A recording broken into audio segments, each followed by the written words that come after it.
দর্শক, বিপিএল এর ফাইনাল কিন্তু ইতিমধ্যে শুরু হয়ে গিয়েছে। ম্যাচটি কভার করতে মিরপুরে আছেন আমার সহকর্মী আফনান পিয়াল। একটু তার কাছে যেতে চাই, সেখানকার খবর জানবো।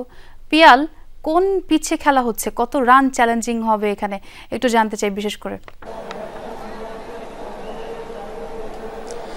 ছোয়া বেশ ভালো ব্যাটিং করছেন এই মুহূর্তে রাজশাহীর দুই ওপেনার শাহিফজাদা ফারহান এবং তানজিদ হাসান তামিম। তামিম অলরেডি 47 রান করে ফেলেছেন 26টা বলে, এবং যে সিগনিফিকেন্ট ব্যাপারটা হচ্ছে তামিম অনেক বেশি ছক্কা মারছেন।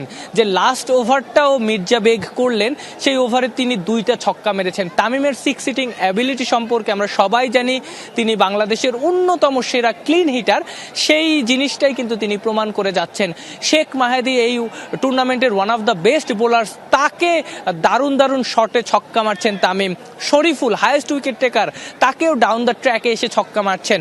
উইকেটটা ভালো, এবং আরও ভালো মনে হচ্ছে তামিম যখন ব্যাটিং করছেন তাকে যোগ্য সঙ্গ দিচ্ছেন শাহিফজাদা ফারহানও। তিনি একটু সময় নিচ্ছেন, বাজে বল পেলে ছক্কা মারছেন।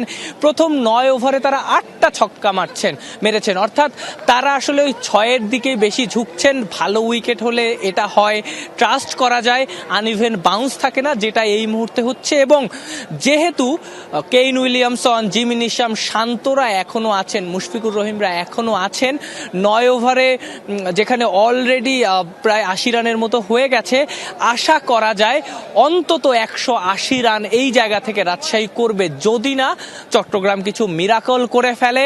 চট্টগ্রামের বোলাররা টাইট বোলিং করে রাজশাহীর ব্যাটারদের আটকে ফেলেন। ছোয়া। পিয়াল, আপনাকে অনেক ধন্যবাদ।